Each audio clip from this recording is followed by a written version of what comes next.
गांव के किनारे एक पुरानी सी झोपड़ी थी जिसका छप्पर बारिश में टपका करता था और दीवारों पर मिट्टी उखड़ी हुई थी। उसी में रहता था सोमू, एक आम सा मछुआरा जिसकी पत्नी गौरी उसकी आर्थिक स्थिति के चलते कभी खुश नहीं रहती थी।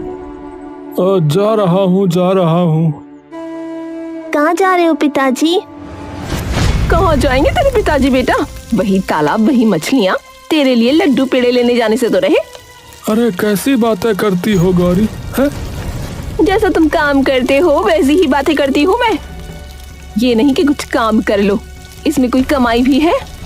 अरे अच्छा खासा खाती हो, पीती हो, है, पहनती ओढ़ती हो, लेकिन फिर भी ऐसी बातें करती हो है?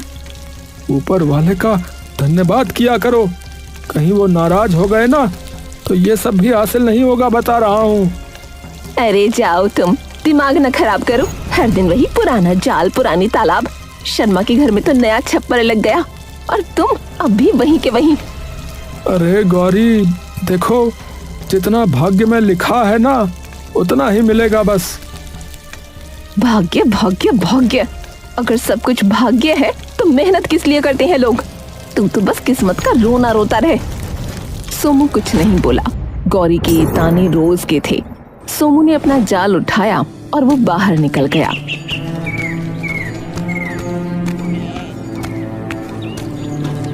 अरे चल रे जाल, आज कुछ ज्यादा मछलियां पकड़ ले तो गौरी का मूड भी ठीक हो जाए। गांव में 2 तालाब थे, एक में भीड़ रहती थी और दूसरे में मछलियां कम थीं, इसलिए वहां कम लोग जाते थे। पर सोमू को वही पसंद था क्योंकि वहां शांति थी। उस दिन भी सोमू उसी वीरान तालाब पर पहुंचा।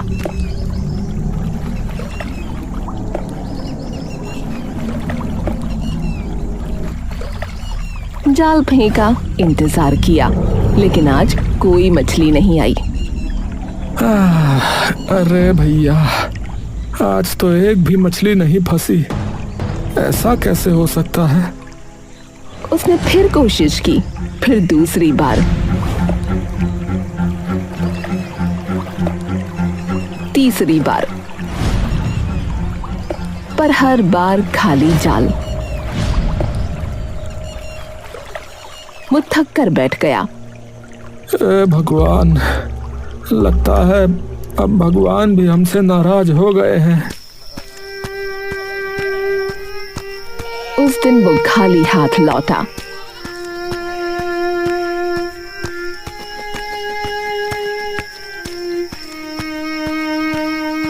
और गौरी के ताने सुनकर सो गया।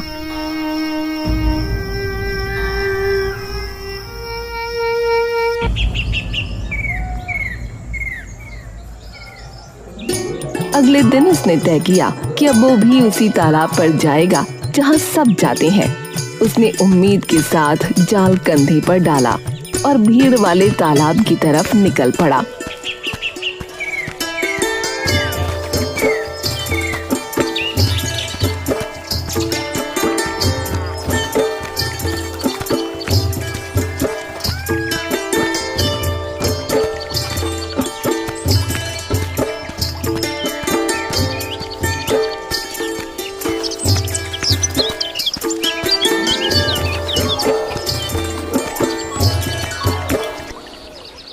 अरे सोमू भी आ गया, देखो। अरे क्या बात भैया, आज हिया का रास्ता कैसे भूल गए? अरे राजू, उधर लगता है मछलियां खत्म हो गई हैं शायद। अरे उधर तो इतने लोग भी नहीं जाते। अरे तुमने अकेले ही मछलियां खत्म कर दी क्या वहाँ? सभी ठहाका लगाते हैं। थोड़ी देर बाद अचानक वहां से भी सारी मछलियां गायब हो गईं। अरे अरे ये क्या भैया? अरे सुबह तक तो मछलियां छलांगे मार रही थी, अभी कुछ दिखाई नहीं दे रहा है। अरे इसकी वजह से, हाँ, इसके कदम ही अशुभ है भैया। हाँ, इसके आने के बाद ही तो ये सब बंद हुआ है। ये बंदा मनहूस है भैया। हाँ भैया, मनहूस है। अरे भैया चुप हो जाओ। अरे भगवान के लिए चुप हो जाओ। अरे भैया ये क्या बात हुई बताओ? अरे मैं तो बस अपनी रोजी रोटी के लिए आया था और कोई बात नहीं है। अरे अपनी रोजी के चक्कर में तूने सबकी रोजी रोटी छीन ली रे, पनौती कहीं का। आवाजें तेज होती गईं, हर ओर से ताने सुनाई देने लगे। सोमू बस खड़ा रहा। हाँ सही कह रहा पवन भैया, सच में पनौती ही है ये। अरे भैया एकदम मनहूस है। अरे हमारा क्या होगा भैया, आज हमने भी मछलियां नहीं पकड़ी। अरे इस पनौती से पूछो।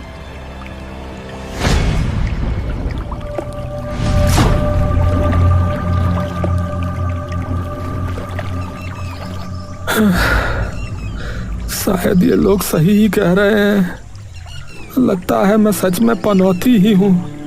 जहाँ जाता हूँ वहाँ ऐसा ही बेड़ा गर्क हो जाता है। शाम हो गई। किसी को कुछ हासिल ना हुआ। सोमू भी बेचारा खाली हाथ लौटा और गौरी शुरू हो गई। फिर कुछ नहीं मिला? हर दिन वही खाली डोल लेकर लौट आता है तू। अब बस मैं अब और नहीं रह सकती इस संघाली में। अरे गौरी, अरे जरा सब्र रख, कल से सब ठीक कर दूंगा। कल? तेरे कल ने तो हमारी जिंदगी ही खा ली। मेरा बच्चा भूखा सोता है हर रात और तू बस किस्मत के भरोसे बैठा रहता है। गौरी के शब्द जैसे तीर बनकर सोमू के दिल में उतर रहे थे। उसने हाथ जोड़ लिए। अरे अरे रुक जा गौरी, हाथ जोड़ता हूँ, रुक जा। अरे एक मौका और दे दे। अरे मैं कुछ करके दिखाऊंगा, तू एक मौका और दे दे बस। अब तेरी वादों पर भरोसा नहीं। मैं अपने बच्चे को लेकर मायके जा रही हूँ। गौरी ने अपनी पोटली बांधी और बिना पीछे देखे चली गई।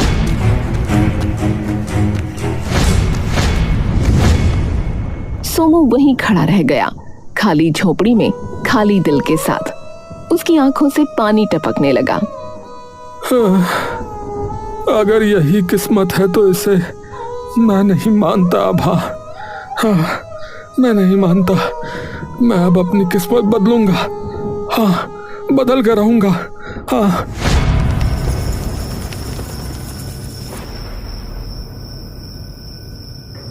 उस रात न उसने खाया न वो सोया।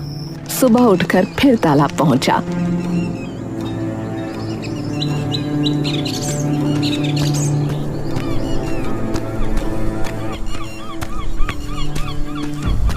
जाल फेंका, घंटों बैठा, लेकिन नतीजा वही सन्नाटा। अब गांव में चर्चा फैल गई थी। अरे भैया सुना है सोमू गया रहा आज फिर से तालाब पर है, सच है का?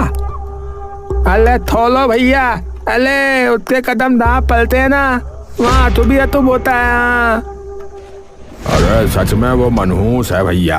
हाँ, उसके कारण देखो पूरे गांव का धंधा चौपट हो गया। बताओ। वो लोग सोमू को गांव से निकालने की सोचने लगे, जिसके लिए वो सीधा राजा शंकर देव के दरबार में उसे लेकर पहुंच गए।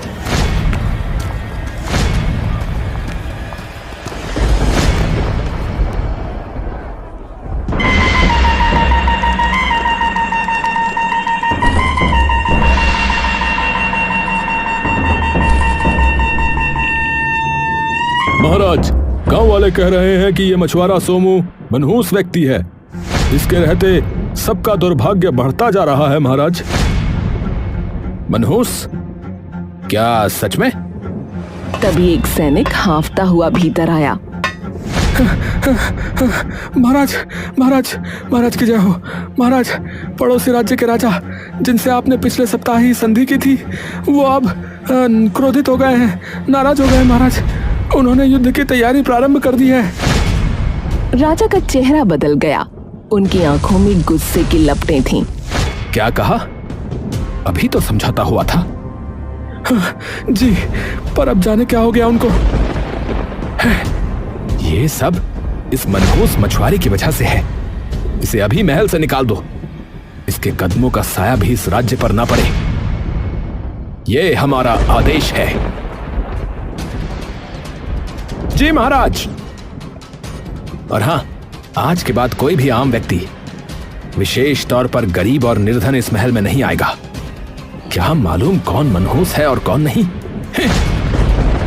सोमू को सैनिकों ने पकड़ा और दरवाजे के बाहर फेंक दिया।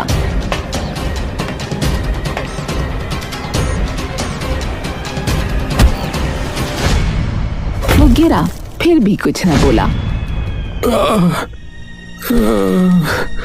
अरे अब जाऊं तो कहाँ जाऊं? अरे अब तक हम जब चाहते थे तब राजा के पास चले जाते थे। इस मनहूस की वजह से तो जो है अब हमारा राज दरबार का दरवाजा भी बंद हो गया भैया। अब राजा किसी से बात नहीं करेगा, कह दिया है उसने। अरे वैसे तुझे कुछ अजीब नहीं लगा? महाराज ऐसे तो नहीं थे। अरे भैया यहाँ खाने के लाले पड़े हैं और तुझे जो है महाराज की पड़ी हुई है। अरे महाराज चलो अब यहाँ से। उधर सोमू भूखा प्यासा बिना दिशा के चलता रहा।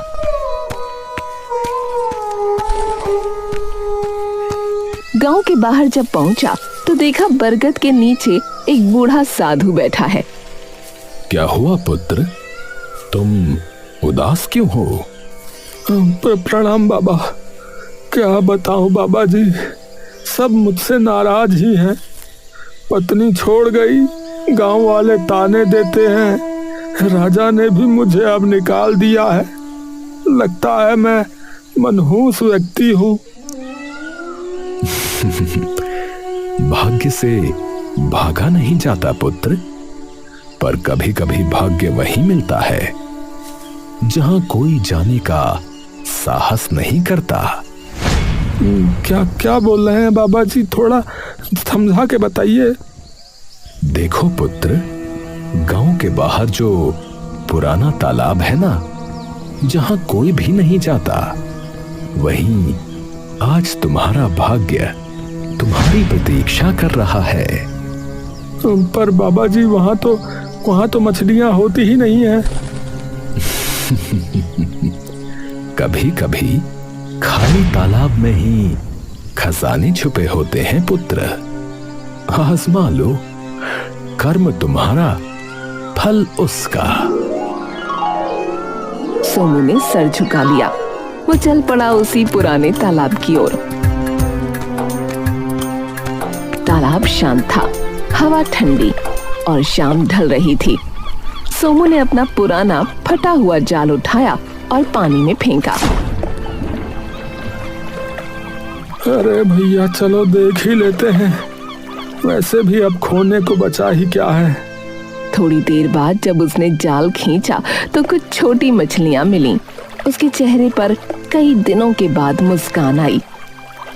अरे वाह, अरे शायद बाबा जी बिल्कुल सत्य कह रहे थे। दिल में थोड़ी उम्मीद जगी। उसने दोबारा जाल फेंका। इस बार जब जाल खींचा तो पानी से एक चमकदार रोशनी निकली। सोमू चौंधिया गया। जाल में एक सुनहरी मछली फंसी थी। वो ऐसे चमक रही थी मानो सूरज की किरणों को निगल लिया हो। अरे भगवान, अरे ये कैसी मछली है? अरे ये तो इतनी सुंदर और इतनी चमकदार है कि क्या ही बताऊं। वो झुककर मछली को हाथों में उठा लेता है। मछली की आंखें गहरी नीली थीं और पंख सोने जैसे। अरे अरे वाह, अरे आज तो किस्मत जाग गई। हाँ, सही कहा था बाबा ने। हाँ। पर तभी वो मछली बोल उठी, इतनी जल्दी मुझे अपनी किस्मत मत कहो सोमू। सोमू के हाथ कांप गए। उसने चारों तरफ देखा।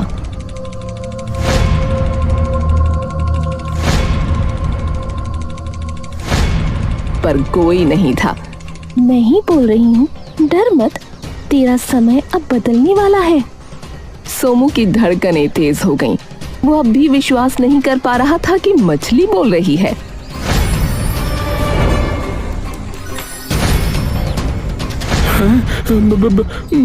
बोलने वाली मछली? अरे ये कैसे संभव है? मुझे मारना मत, मेरी मदद करो, तुम्हारा भाग्य सुधर जाएगा। अरे अरे तुम पहले ये बताओ कि तुम बोल कैसे रही हो। ये कौन सा चमत्कार है? मैंने आज तक तो ऐसा कभी नहीं देखा। और तुमको मुझसे भला कौन सी मदद चाहिए? तुम बस मेरी बात मानो, आगे सब ठीक होगा। लेकिन कुछ नहीं सोमू, मुझे वापस तालाब में छोड़ दो और जंगल में जाओ। वहाँ एक कुटिया है, उसके बाहर एक मूर्ति खड़ी है, हाथ में तलवार लिए। उस मूर्ति की तलवार को इस तालाब के पानी में धोकर वापस उसी मूर्ति को छूना, बस सब ठीक हो जाएगा। लेकिन ऐसा क्यों? ये सब किस लिए?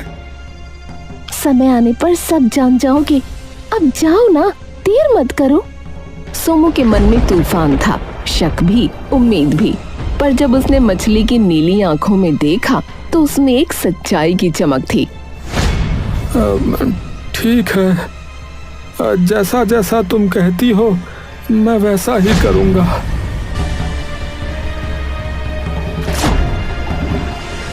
वो जाल समेटकर जंगल की ओर बढ़ चला।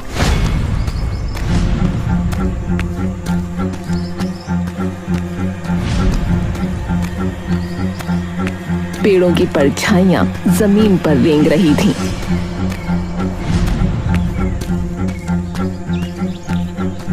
जैसे कोई पीछे पीछे चल रहा हो।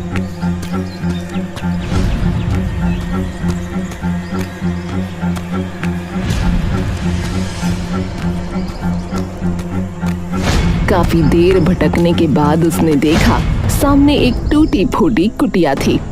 कुटिया के बाहर सचमुच एक पत्थर की मूर्ति खड़ी थी और तलवार उसकी मुट्ठी की ढीली पकड़ में थी। यही होगी वो जगह। उसने कांपते हाथों से मूर्ति की तलवार उठाई। तलवार ठंडी थी, जैसे बर्फ की बनी हो। वो तालाब की तरफ गया।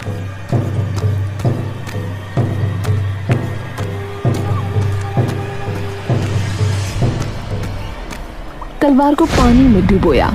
जैसे ही पानी ने तलवार को छुआ, हल्की नीली रोशनी फैल गई। वो तलवार लेकर लौटा। अब बस मूर्ति को छूना बाकी था।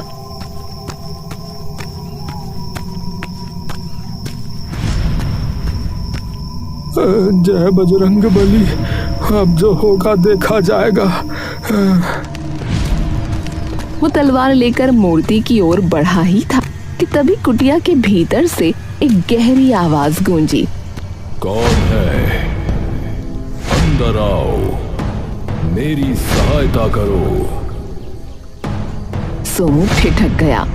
उसका दिल जोरों से धड़क रहा था, पर उसने साहस जुटाया और दरवाजा धकेलकर भीतर चला गया।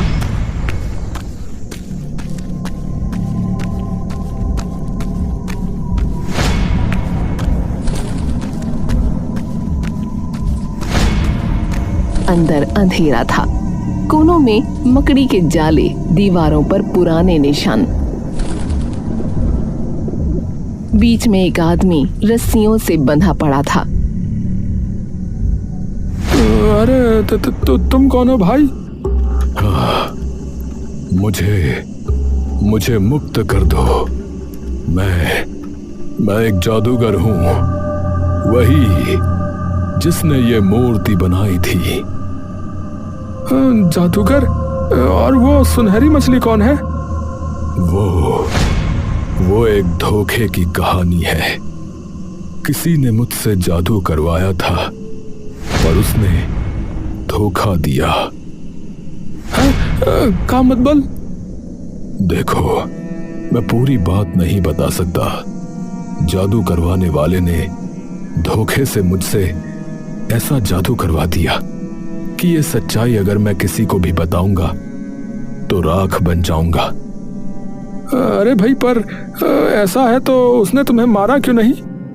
क्योंकि अगर वो मुझे मारता तो मेरा किया हुआ जादू भी वहीं समाप्त हो जाता ना। इसलिए उसने मुझे इस कुटिया में बंदी बनाकर जीवित रखा। बस मुझे मुक्त कर दो सोमो, आगे का रास्ता तुम स्वयं जान जाओगे। सोमू का मन उलझ गया। फिर भी उसने सोचा जिसने दुख झेला है उसकी मदद करनी ही चाहिए। चलो ठीक है, मैं तुम्हें अभी मुक्त करता हूँ। उसने रस्सियां खोली। जैसे ही आखिरी गांठ खुली, हवा का तेज झोंका आया। धन्यवाद सोमू, धन्यवाद। अब मैं मुक्त हूँ। जाओ, तुम्हारा भाग्य सबसे उत्तम हो। इतना कहकर वो अचानक हवा में विलीन हो गया, जैसे कभी था ही नहीं। सोमू हैरान खड़ा रह गया। अरे कहाँ चला गया? अभी तो यही था। हे प्रभु, ये क्या हो रहा है? मुझे तो पता भी नहीं है कि अब करना क्या है मुझे। उसी क्षण उसे मछली की बात याद आई। तलवार को मूर्ति से छूना। उसने तलवार उठाई और मूर्ति के पास गया।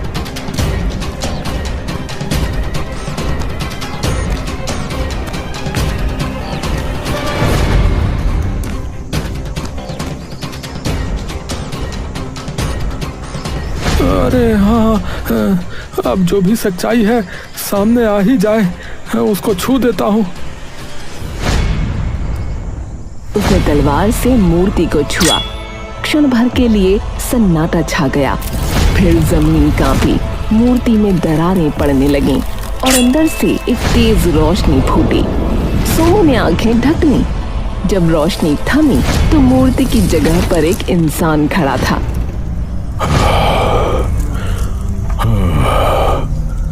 अरे, आखिर किसने मुझे इस शाप से मुक्त किया? अरे महाराज शंकर देव, अरे महाराज, आप यहाँ कैसे? हाँ, मैं ही हूँ। मुझे किसी ने छल से इस रूप में कैद कर दिया था। अरे मतबल जो महल में है वो असली राजा नहीं है? नहीं सोमू, वो एक बहरूपिया है जिसने मुझे छल से मूर्ति बनाया। परंतु तुमने मुझे मुक्त किया है, इसलिए अब सच का पर्दा उठेगा। चलो, मेरे साथ चलो। अब महल लौटने का समय आ गया है।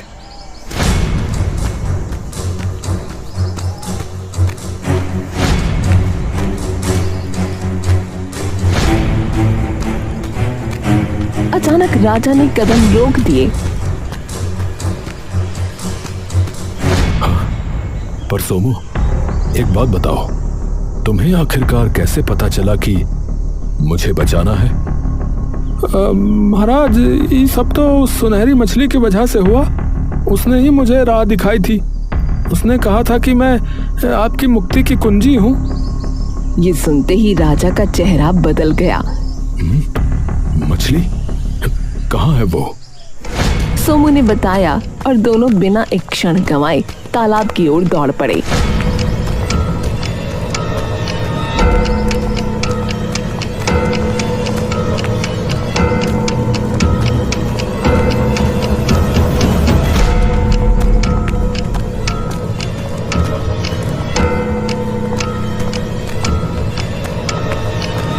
दोनों पहुंचे तो देखा वही सुनहरी मछली किनारे तैर रही थी, जैसे किसी का इंतजार कर रही हो।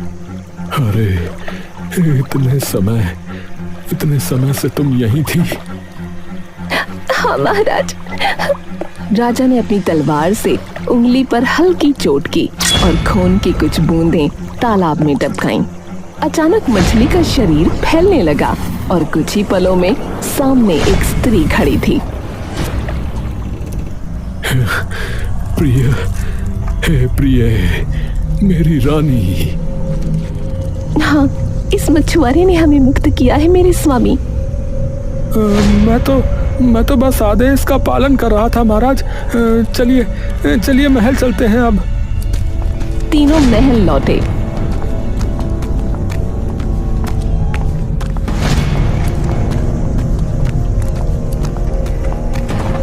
जैसे ही वो अंदर पहुंचे, सबके कदम रुक गए। अरे, ये कौन है बहरूपिया? इसे अंदर किसने आने दिया? बहरूपिया तो तू है रे। मैं हूं असली राजा, शंकरदेव। दरबार में सन्नाटा छा गया। दरबारी एक दूसरे का चेहरा देखने लगे। अरे भैया दो राजा, असली कौन है और नकली कौन? सच छुपाया जा सकता है पर हमेशा के लिए नहीं। यही असली शंकरदेव है और सबूत है ये मछुआरा जिसने हमें मुक्ति दिलाई। और तेरी रानी कहाँ है बता जरा। बकवास न कर औरत, वो अपने मायके गई है। ये सब मेरा राज्य छीनने का षड्यंत्र है। सच का पता अभी चल जाएगा। उसने अपने बर्तन में भरा हुआ तालाब का पानी उठाया और एक झटके में उस राजा के चेहरे पर फेंक दिया। अचानक सिंहासन पर बैठे राजा का चेहरा पिघलने लगा। वो चिल्लाया पर उसका रूप बदल गया और नीचे से निकला एक नया चेहरा।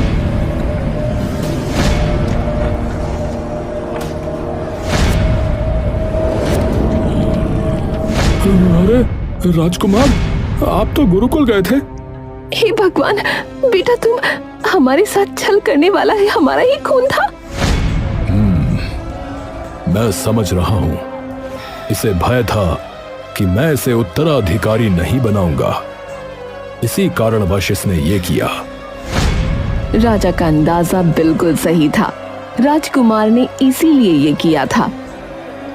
महारानी, मैं राजकुमार को इस राज्य का राजा नहीं बना सकता। वो बहुत ही क्रूर व्यक्ति है। मैं अपनी जनता को तड़पते हुए नहीं देख पाऊंगा। राजा के लिए मैं किसी अच्छे व्यक्ति का चुनाव करूंगा। मुझे गद्दी चाहिए। अगर पिताजी ने ना दी तो मैं छीन लूंगा। अब न्याय होगा। इस विश्वासघाती को कारागार में डाल दो। सैनिक आगे बढ़े।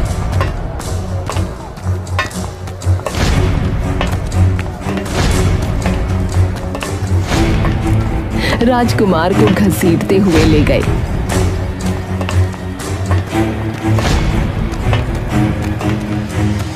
राजा शंकरदेव की जय! राजा शंकरदेव की जय! राजा शंकरदेव की जय! नहीं, अब से असली राजा वह है जिसने मुझे मुक्त किया। अरे महाराज, मैं तो बस एक गरीब मछुआरा हूँ और कुछ नहीं। तुम्हारी सच्चाई और साहस ने वो कर दिखाया जो सेनाएं नहीं कर सकी। तुम्हारे भाग्य ने तुम्हें यहां तक पहुंचाया है सोमू। अब इसे अस्वीकार मत करना। पर मेरा भाग्य तो ऐसा है महाराज कि जिस तालाब पे मैं पहुंचा वहां मछलियां ही गायब हो गई। वो आपका भाग्य नहीं, हमारे नकली राजा की करतूत थी। उन्होंने एक ऐसी औषधि डलवाई थी ताकि तालाब सूख जाए और वो उसे अपने काम में ला सके। क्या? अब तो मान गए ना सोमू अपने भाग्य को। आज से तुम इस राज्य के रखवाले हो, क्योंकि सच्चा राजा वही है जिसके हृदय में दया और सत्य बसता हो। उसी पल दूर गांव में बैठी गौरी तक ये खबर पहुंची। वो दौड़ी दौड़ी महल पहुंची।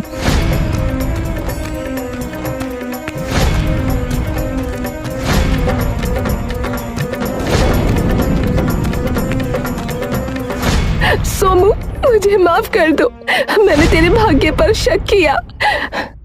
भाग्य से भागा नहीं जाता गौरी, बस उसे पहचानने की देरी होती है। गांव के वही लोग जो कभी उसे मनहूस कहते थे अब उसकी जयकार कर रहे थे।